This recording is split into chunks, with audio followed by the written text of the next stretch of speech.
Good morning, good afternoon, good evening. Welcome to the second demand forecasting session for today. My name is Michał Kurczewicz, and I'm the chair of the session. I work for SAS in professional services, and my responsibilities include customer advisory and the implementation of SAS supply chain solutions.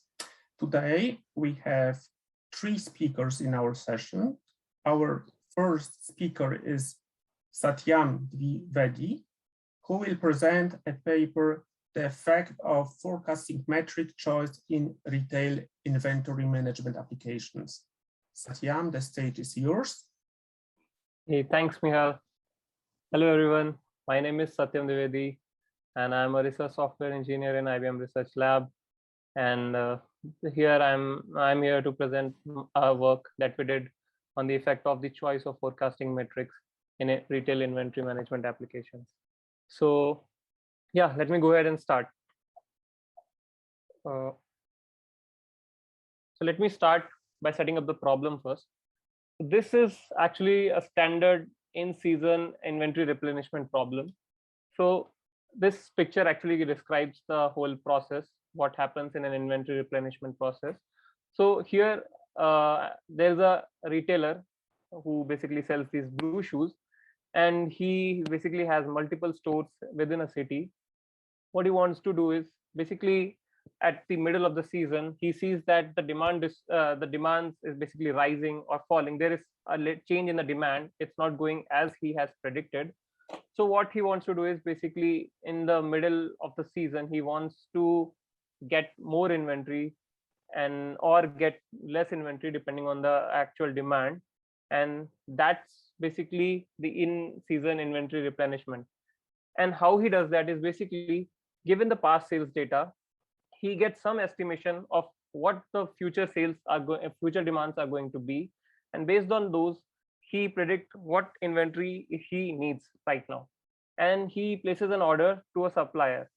Now, the total amount that he spent on this order is called the total purchase cost, and this will be used in calculation of the overall profit for the whole season. Now, given this inventory supplier, so supplier will basically supply him the total inventory that was requested by the retailer, and it takes a time. That time is called lead time, in which the supplier managed to supply the inventory that was requested by the retailer. Now, in the lead time, retailer will receive all the inventory, and the whole process will continue throughout the season. And after the whole season, the total revenue that he generates by the total sales is what the total revenue that the retailer will generate, and subtract it with the total purchase cost. That will be the total profit that the retailer actually gets. So what he wants to do is basically, given the change in the demands throughout the season, he wants to maximize the overall profit. To do that, one way is basically to estimate the future demands as closely as possible. And this is where this forecasting comes in. And forecasting, so basically to forecast the future demand, what usually we do is basically create some kind of a model. We optimize some kind of a loss function, some kind of a matrix that we optimize over the past sales data, and we try to get as low loss as possible. And that's how we usually do the demand forecasting. Now, we have an algorithm with us. We have the whole past data with us. But how will you choose this metric? How do we evaluate a particular forecast? That's still a question. Like in theory, we have many different metrics available to us. Now, which metric should we choose so that we can achieve our end goal of getting a maximum profit? That's the problem in hand that we are trying to solve. So let me move to the next slide. Okay, so the question in hand is basically what metric one should choose to predict future demands in order to achieve maximum profits. Now, literature suggests many different metrics, MSE, MAPE, SMAPE, and whatnot. And these days, many different metrics have been proposed, and many metrics have been used in practice also. But there is a disconnect between them. So in theory, what people try to do while proposing a new matrix is basically identifying which target statistic each of the matrix is actually trying to predict in an underlying demand distribution. But in practice, people don't actually care about what statistic this matrix is predicting. They only care about will this forecast help us achieve our profit goals or not. So this is the disconnect that we are trying to bridge here in our work. And now basically, yeah, so that's our end goal. Now how we are trying to achieve that is basically we will evaluate multiple different forecasting metrics and see how each of the forecasting metric actually impact the overall inventory management system. And to do that, we have a simulator with us. We created a simulator that simulates the whole season sales like demand transactions and come up with the final profit number. And we try to see how selecting different metrics can change the different profits that we can get. And we can also so at the end I'll show you there are different interesting takeaways that we obtain from our exploration. So let me go to the next slide. Okay, so let's talk about different forecasting metrics that are available to us. Usually in literature we are provided with different metrics, like different point metrics like MAPE, which basically target one of the particular statistic in the underlying demand distribution. For example, MSE targets the mean, MAE and related like MACE, etc. targets the median, and the percentage matrix targets some other statistics of the demand distribution. So this is how different metrics are targeting different statistics, and that basically leads us to the thing that different metrics are actually related also. So for example, here we see MACE and MAE actually target the same matrix, same statistic in the distribution. So here one more thing that we want to do is basically identify how these metrics are related to each other, and that will help us in a way, like if suppose two different metrics have the same impact on the overall profit, then we will select the one which is easier to optimize and which is basically computationally very easy.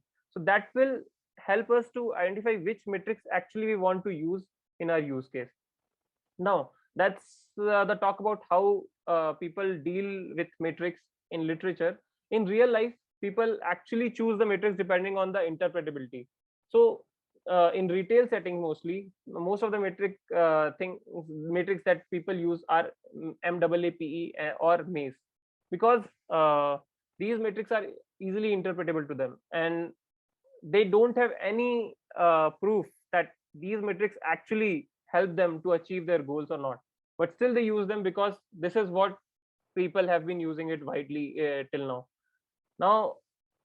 So basically what we want to do is basically make a connect between what theory suggests us and basically what people are using in practice, and give a method for them to identify which metrics they should use to do their prediction so that they can achieve maximum profits as they can.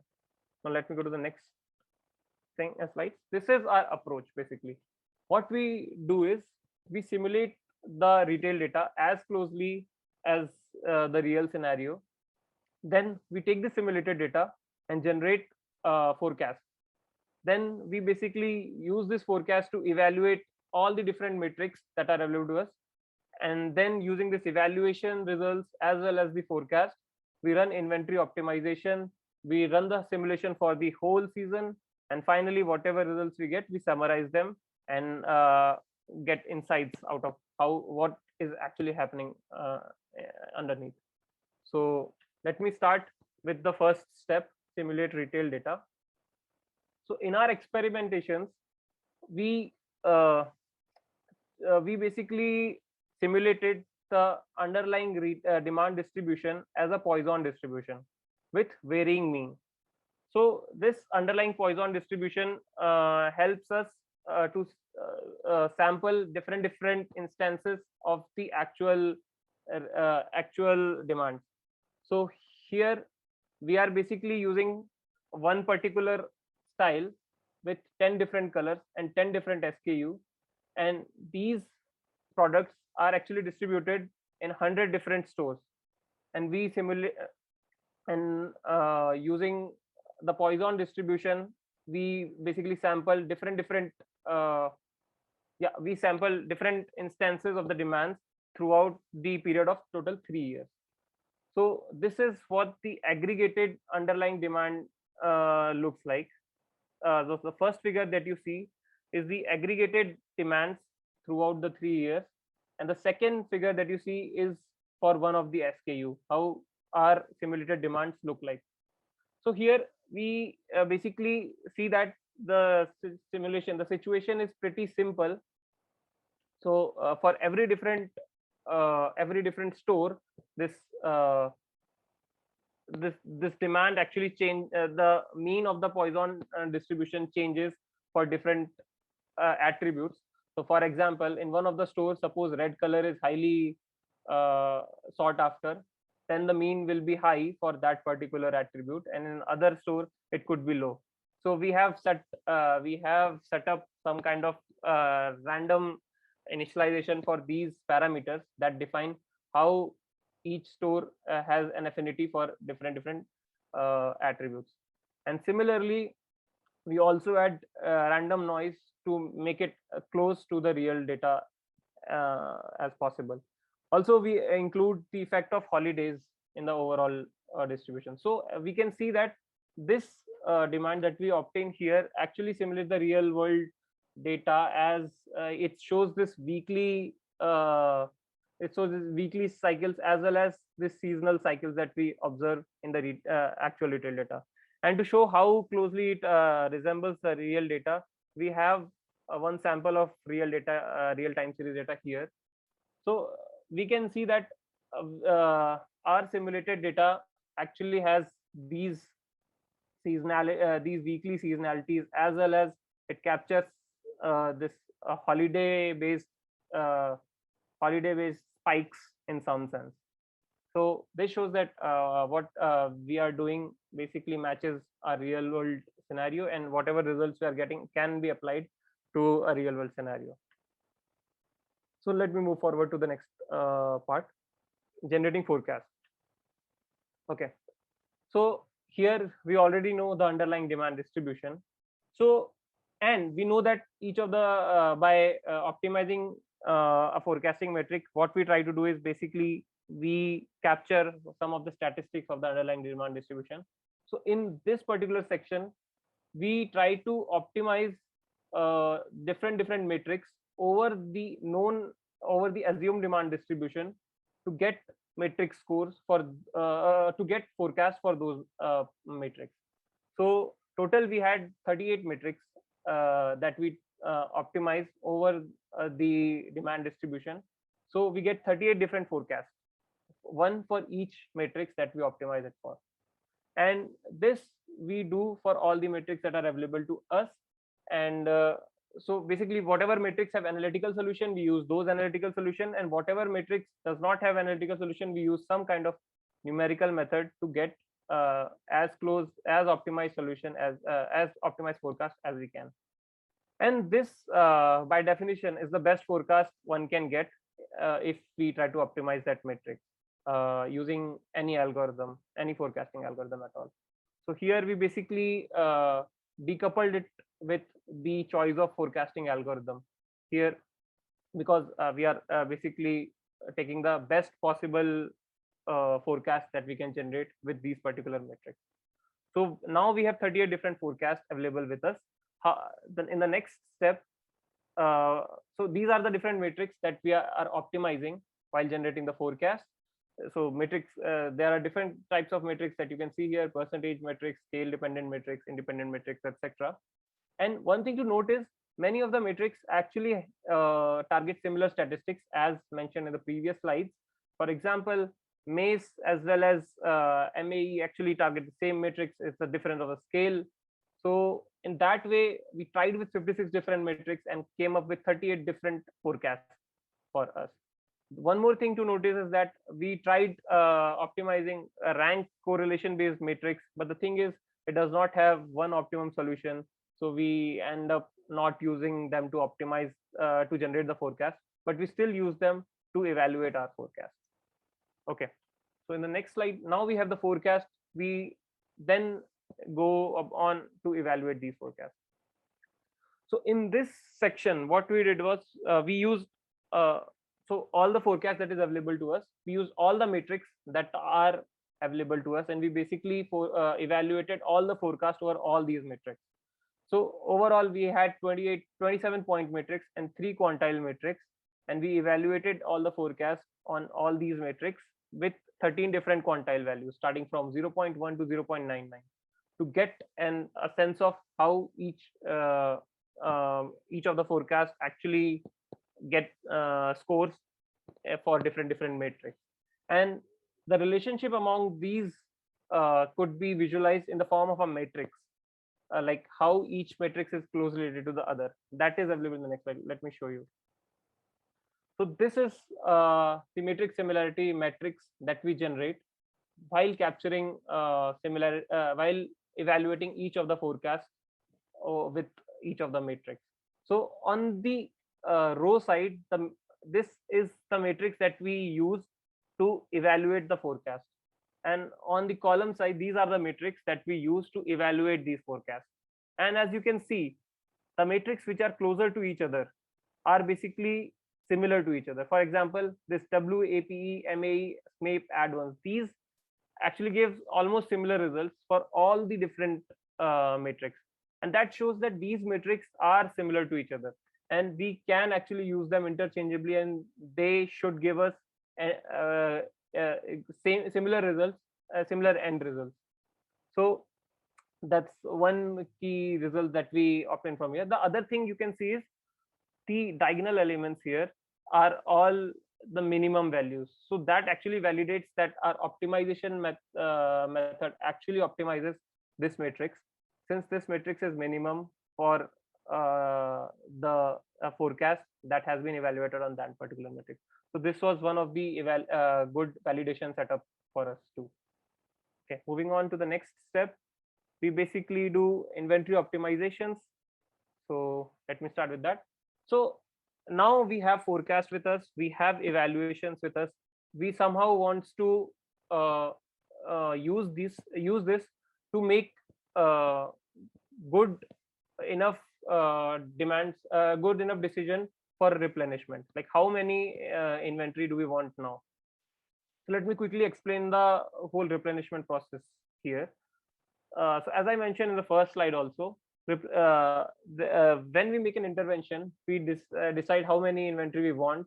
We make order to the supplier. Supplier will and then supplier will give you the supplies in a time which is called this lead time. And after a particular time called the cycle time, we do this process again, this replenishment decision process again. And this is this whole process gets repeated for the season, and whatever we get is our overall profit. Now, how do we make this decision? How many inventory, how many new inventory items we need? So this decision is we are basically looking into 2 different approaches, and with 2 different parameters. So the 2 different approaches that we are using is deterministic demand approach as well as a stochastic demand approach.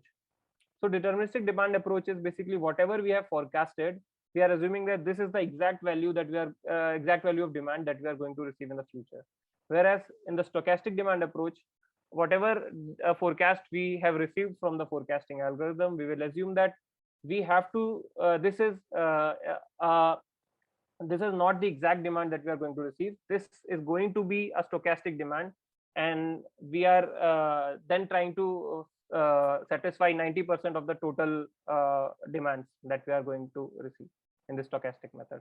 Now, both of these approaches are basically tested on 2 different settings. One setting is basically loss sale settings.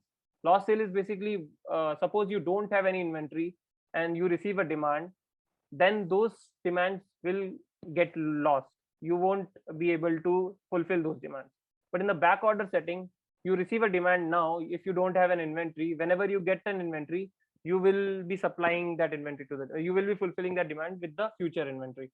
So that's the back order. So in both of these settings, we test these two approaches and see how good both of these approaches are.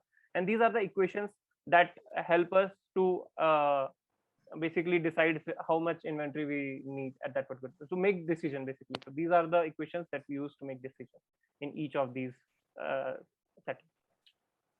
So let me go to the next slide. The next step is Satyam, unfortunately, I think you have run out of time. Oh, sorry, we have just 20 minutes time slot, so we have to move to the next presentation. Okay.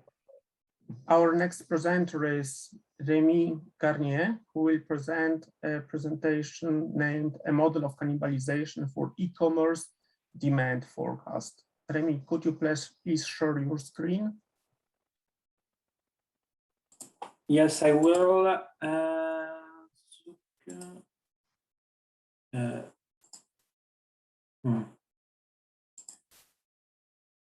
Okay, so can you see it?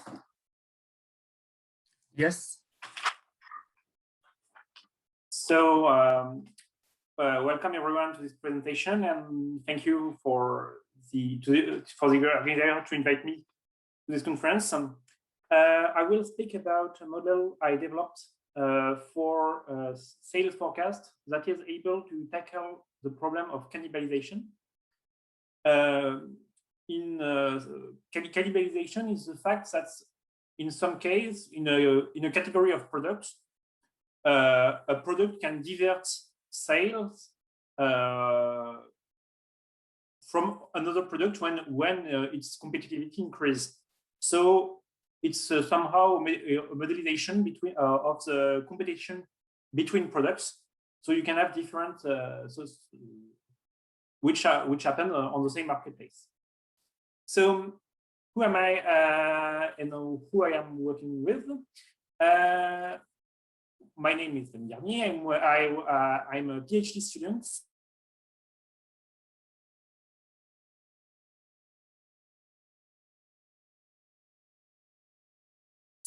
Well, that you can give grades to student presentation. So if you want, if you like my presentation, feel free to rate it. I'm working for Cdiscount, which is an e-commerce. Sorry. Oh, can you? Rémi, maybe some people are experiencing network problems. So maybe you can just disable your video feed. Yeah, okay, I will. Yeah, thanks. Where is it? Sorry, display setting. Where can I do this? Stop video. Thanks. Is it better? So I'm working for an e-commerce company, and I try to help them for forecasting their sales. So it is in this context that I've that I've developed this model. So, well, in context of sales forecasting, you have to distinguish two types of prediction: predicting aggregated sales at category level, and predicting the sales for the products for each SKU independently. So predicting aggregated sales is generally very easier task than predicting each SKU individually. There are a lot of reasons for this, because you have strong seasonalities, you have events that are really easier to modelize and to take into account. But when you want to disaggregate these sales, you encounter multiple problems. First, there are multiple sources of noise. Products can enter and left the market. You can have replacements between products. You can have sales shortages. So event on other products may impact all the market. And you also have a large number of possible explanatory features that are available on the e-commerce website, but yeah, it's also hard to add one precise explanation for a given variation of your sales. So I present rapidly the notation I will use. X will be the number of sales for product E at the date T. Y will be the market share, i.e. the proportion of sales for a product. There are also explanatory features, which I might also call the external feature. For instance, commercial event, prices, margin, and things like this. And you also have the horizon, which is how many weeks in advance you want to predict. And our goal is to build a prediction, which is a function of all these parameters, and which is ideally the closest possible to the thing we want to predict. So I will use a classical hierarchical prediction scheme, which works like this. First, you perform a prediction at an aggregated level. Well, for instance, you perform the prediction for all the products in a category of product. For instance, all smartphones, all freezers, everything you want. And then you predict the market share for every product in the category. And then you multiply the two prediction to reconciliate to get the final prediction to reconciliate the different level. So here I will mostly what I realized is that when I was doing this, improving the predictive performance at aggregated level, that is at the first step, does not improve the global predictive level. That means that the hardest part and the most interesting one is to actually be able to compute market share for the different products. You want to compute the proportion of your share within your set of products. So how have I done this? It is the key of the modelization. So I have created a weight, which is a measure of competitivity for every product, which is a function of external features and past value of the weight, right? So the weight is a measure of competitivity, and then the sales are distributed according to the wealth within the category of products. So it is relatively easy to interpret because this weight is a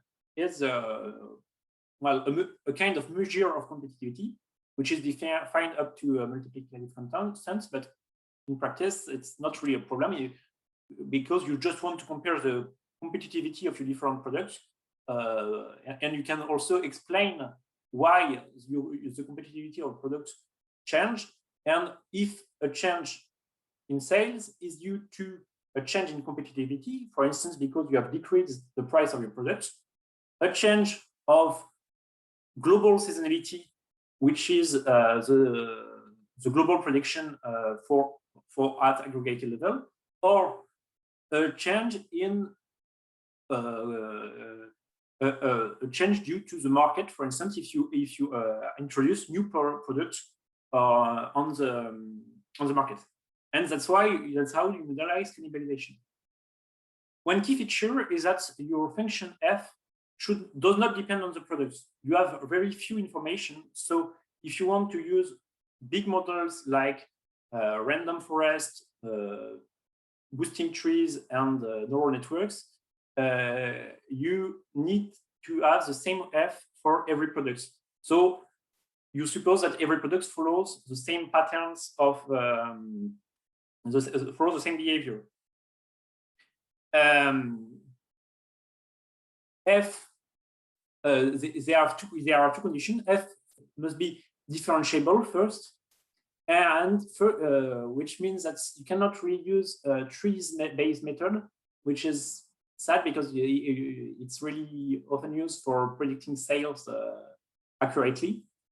And it should also be complex enough to be able to handle multiple features, which can be prices, margin, result from search text and research engine. So it's a complex trade-off. So what I have used is I have used search F as a neural network because it's a good compromise between differentiability for optimization and complexity. And what I've created is a concurrent neural network model, which is a big neural network, which has the same weight for every product, and which give the competitivity for every product, starting from past market share and the external feature, and then combine all the weight I have to get a forecast for the market share, and then a forecast for products. So how does it goes? Here are the results on 6 categories. I've chosen randomly to be representatives of products sales at by Cdiscount. I have 3 other models to compare with my concurrent neural network model. The first one is moving average, which is here to represent traditional sales time series methods, which are purely based on the past values of sales, which do not take any other features into account. Random forests are here to show the performance of models that also takes other features into account. And classical NN is here to show the performance of a similar neural network architecture without this concurrent this concurrent thing I had. So in general, we improve the results of classical neural networks on most of the categories, and generally it also works best on short-term horizon because the performance tends to degrade faster when the horizon increase on concurrent NN than in random forest, for instance. One good thing is that it avoids underprediction. Random forest and classical NN tends to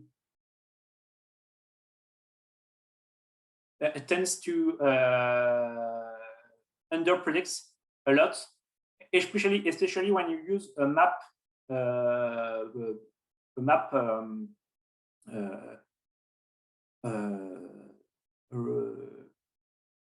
when you try to optimize the map, because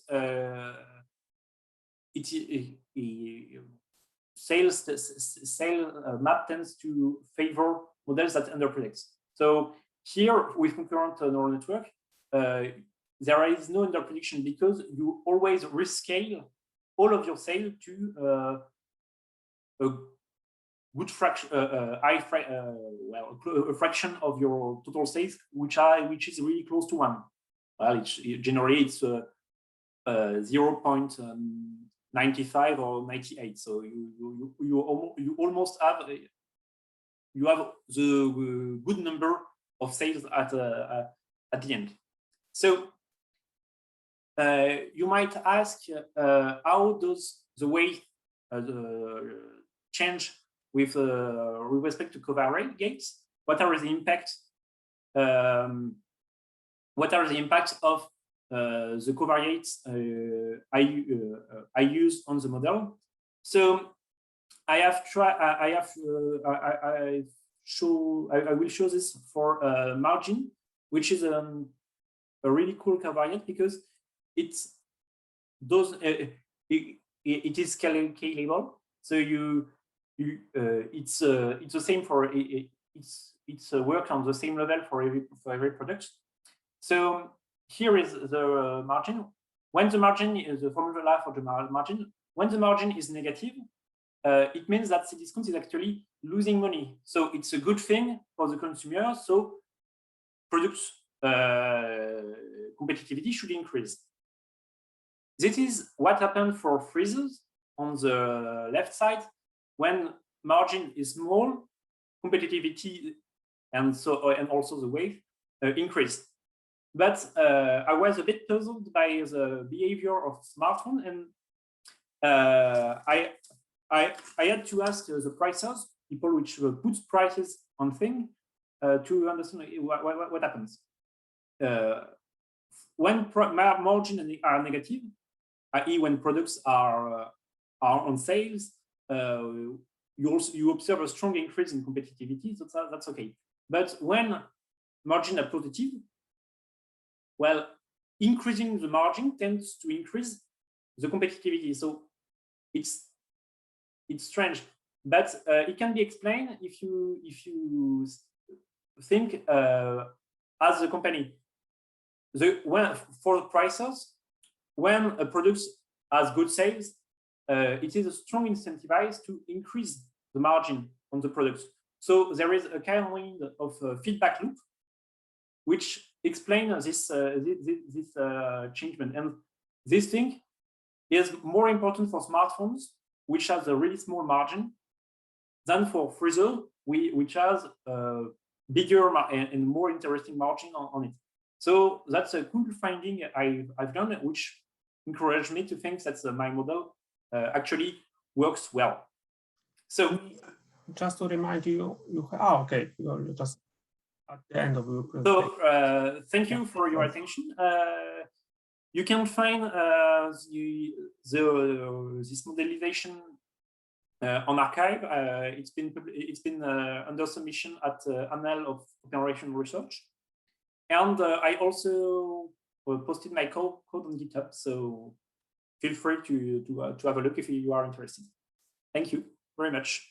If you have any question.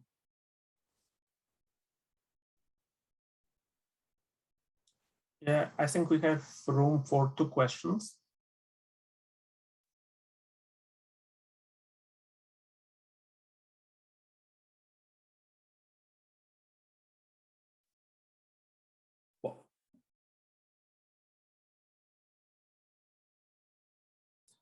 Okay, we have a question in the chat box from Baran. What is the ground truth values for weights?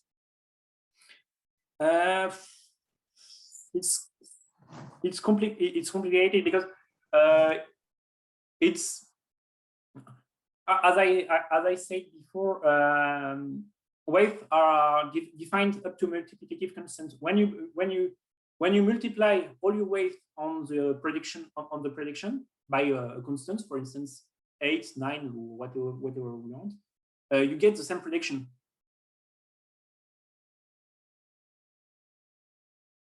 I mean, you have used for training because it seems supervised.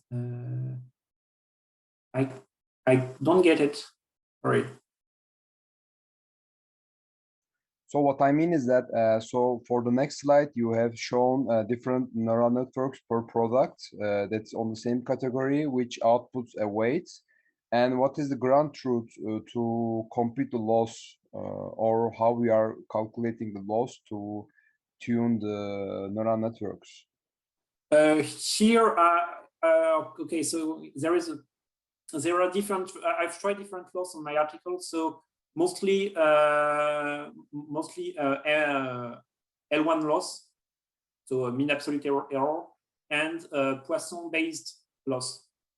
Okay, but what is the ground truth to calculate between, for example, the weights or the thing, or are you what are you using to calculate the losses?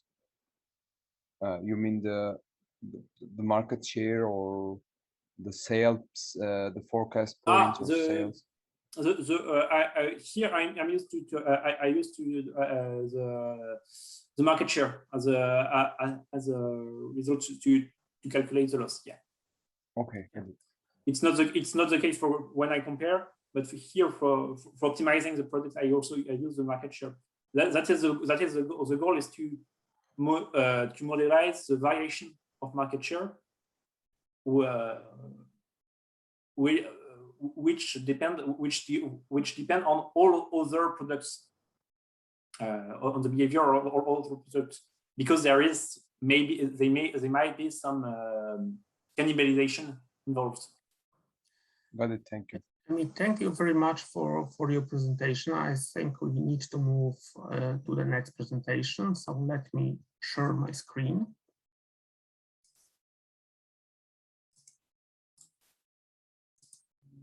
Stop share.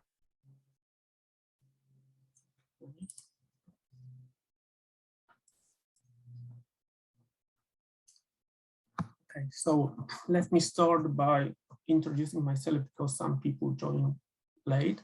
My name is Michał Kurczewicz. I work for SAS in the professional services division, and my responsibilities include customer advisory and implementation of SAS supply chain solutions. So this presentation is based on a project SAS is currently implementing for a Polish health and beauty retailer.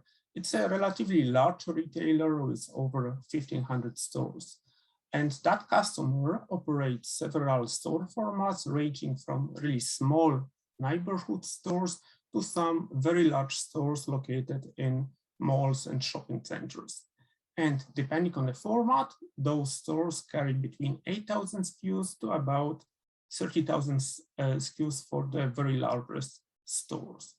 The project scope includes demand forecasting, where we generate demand forecasts at the product and location level.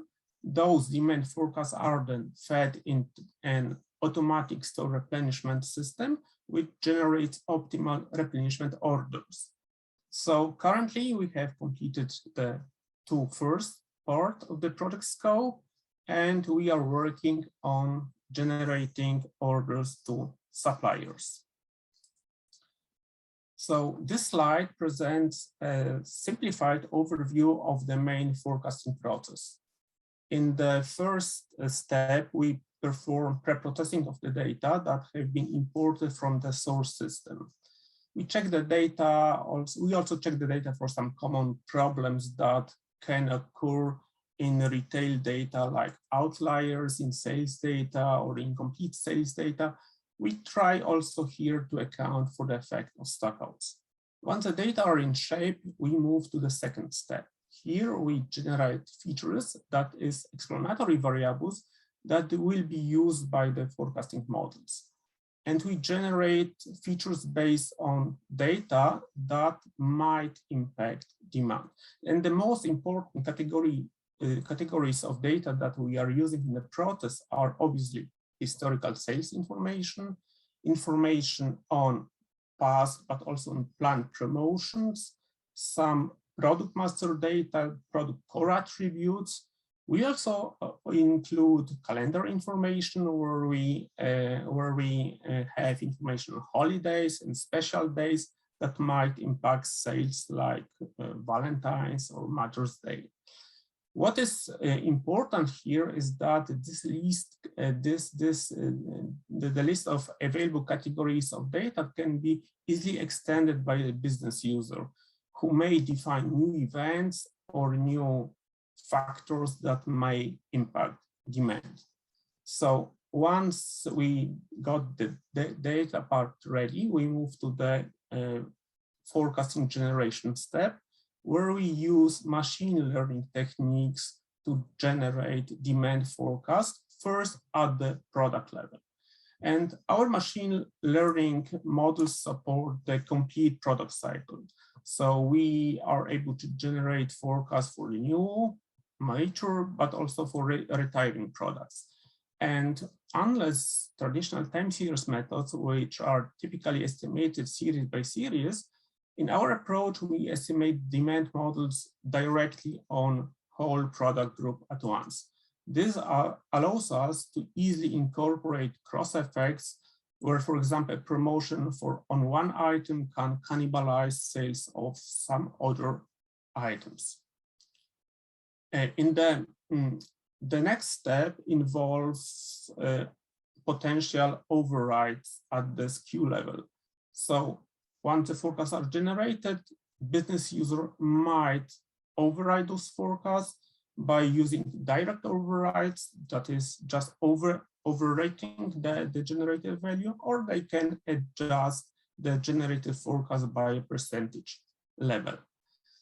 The next step involves moving from the product level forecast to the SKU location forecast. Here we calculate, in that step, we calculate disaggregation weights that will be used to allocate the product forecast down to the location level. And here we also use a model-based approach, which as the main inputs includes information on the store life cycle, where any given store is located in its life cycle, what is the store seasonality. We also include information on what recently happened in nearby stores, so we can model store cannibalization or sales uplift due to some nearby stores being closed. And similarly, as with the product level forecast, business users may override the generated SKU forecast. And finally, the forecast with any overrides applied is then used to generate replenishment orders. So we were during the COVID happened during the implementation phase of the project, and we were actually in the system stabilization phase when COVID happened. The first COVID cases in Poland were confirmed in the beginning of March, and the government reacted very fast, and the first lockdown was introduced in mid-March. The lockdown measures were quite severe. It included the closure of schools, shopping centers, and also put some limitations on hotel stays. In the retrospect, it seems that the measures taken were probably way too harsh. However, they helped to keep the numbers of infections quite low until the end of summer. By late September, the number of new infections for the first time rose over 1,000 new cases daily. Then it entered an exponential growth phase, and by mid-October, the number of daily cases was well over 10,000 new cases daily. This prompted the authorities to again impose another lockdown to keep the disease under control. By Christmas, the number of new cases stabilized at about 8,000 cases per day. And just after the holiday period, another lockdown was imposed, and actually we foresee that this autumn we will have another lockdown. So what were the first effects of COVID on the buying patterns of the customers of that retailer? First, we have seen a huge increase in demand for several categories. Hand sanitizers were completely sold out within a few days. Soap or toilet paper continued to be available. However, its availability was rather spotty. Taken together, panic buying and lockdown measures created a very, very difficult environment for forecasting. So it was not so surprising that the forecast accuracy dropped sharply during that time and was well below targets. The next slide presents a somewhat censored plot of the forecast accuracy at the SKU level for the first phase of the COVID epidemic. The forecast accuracy started dropping significantly during the first week of March, and it started to improve after we started to introduce some changes to the forecasting models. And after the changes were implemented, it stabilized us at a level that unfortunately was below the pre-COVID situation. So what did we to improve the forecast in accuracy to stabilize the SKU forecast? First of all, we added several new features that represented COVID and lockdown measures. Then we increased the model refresh cycle. Initially, the models were refreshed once or twice a week. We changed it to a daily refresh. Also, we decided to train our models on a shorter available history. We decided for each product group individually what would be the optimal length we should train the models on. Finally, we also spent a lot of time tuning the various model hyperparameters like the learning rate. Unfortunately, even those changes were not enough, and we still needed to use overrides a lot for some time. However, while COVID changed the level of sales, it also impacted the sales structures. That is, it changes how individual stores were performing. For example, we found that large stores that were located in malls or shopping centers performed way below the normal. This was because of the lockdown measures that more or less forced the shopping malls to close, and only the stores selling necessities were allowed to operate. Also, people were just afraid to go into large stores. They preferred smaller neighborhood stores. So, and in those stores, those neighborhood stores, we actually observed an increase in sales. Also affected were so-called what we call seasonal stores, stores located in touristic spots like at the seaside or in the mountains. With lower tourist traffic, those stores also performed way below their normal.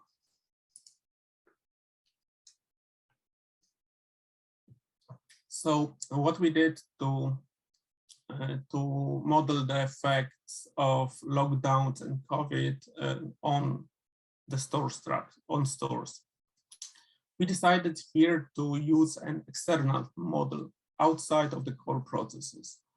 This allowed, we did it for two reasons. One was that it allowed us to move much faster, to adapt faster to the constantly changing regulation. Also, it was much safer from the operational point of view.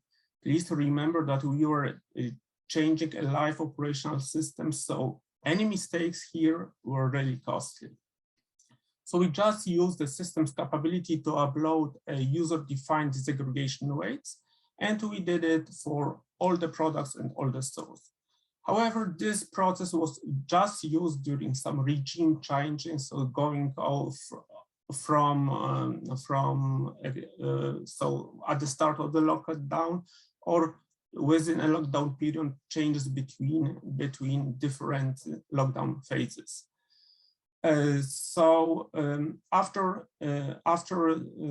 In different periods, we just used the standard process, the standard model, because after a week or two, the forecasts from the standard process were good enough. So what else was changed at that retailer? Also, COVID brought some operational and process changes. Firstly, the retailer divided the forecasting group into two sub-teams, one red team and one blue team. And those teams would, one of those teams would work on site while the other was working remotely, and every 2 weeks they changed the way of working. Also they ensure that every team has a complete skill coverage. So if there is an epidemic COVID outbreak in any of those teams, the other team can handle the whole process. Also, they separated the responsibility for the SKU and SKU log forecast.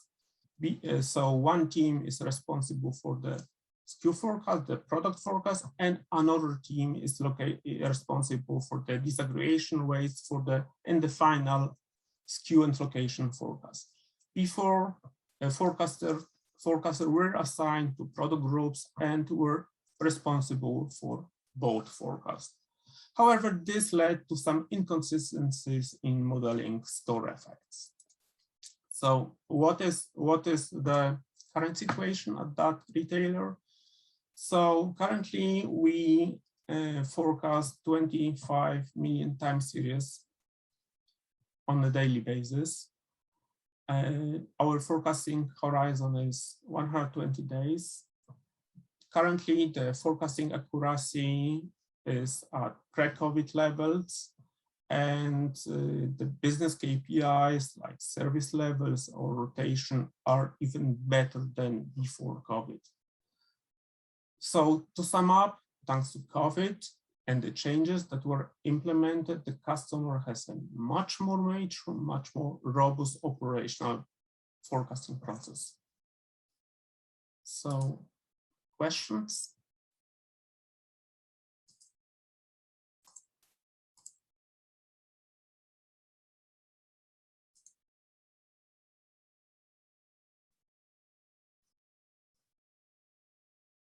So how could you determine, so you mentioned that you have been used near historical data rather than taking the full history of a product. How did you determine the training horizon or training windows? Just for like a intuitive way, or So it was any? Yeah, so it was a mixture of intuition. Also, we could do some very limited back testing, but mostly based, it was an expert-based decision. Okay, but the training window you have chosen is specific for each product, or just no, it's specific it's specific for a product group. We have 80 product groups.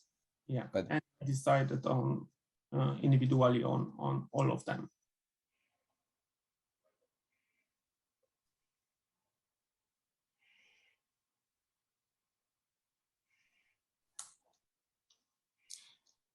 Okay, so sorry, there's still time for another question. I think we have one question in the chat window. What type of machine learning models did you use? So we used a mixture of classical time series methods and gradient boosted decision trees. So those were the, let's say, the two main techniques we used. Mikhail, were they estimated globally or locally? Yes, could you repeat your question, please? Hi, Robert here. Were they estimated globally across time series? So, you know, cross-section time series, or individually for each SKU independently? Oh, no. Obviously, so we had 80 product groups. We built 80 models. So models were built on cross sections. Okay, thank you. Yeah.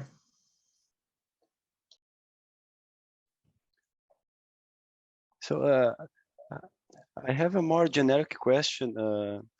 about the skill level forecasting, because this is something that I don't have much knowledge on it. So what do you mean by this liberal use of skill level overrides that you mentioned in your slide? Can you just elaborate a little bit for more Yeah, for clarification? Yeah, thank you. Yeah, so I meant that even with the changes we tried to do to improve the forecasting accuracy, we still needed to resort to just expert-based overrides. So the situation was changing so dynamically that that models couldn't keep up. So after a while, the situation is stabilized, but during the first weeks of COVID, a very hectic period when we implemented a lot of changes to the models, we also needed to resort to manual overrides. Because at the end, we had an working operational system. Yeah.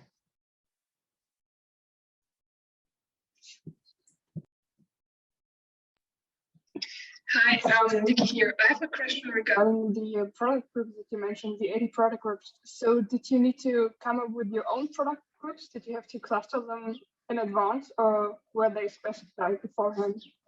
So we just use the product groups as defined by the master data. Obviously, we added a lot of additional information and we defined a lot of supporting features that were based on clusterings. But the product group themselves were just taken out of the product of the system master data. Okay, I think there are no further questions. So thanks a lot for all the questions. Thanks a lot for all this, for Satyam and Remy for the presentation, and goodbye.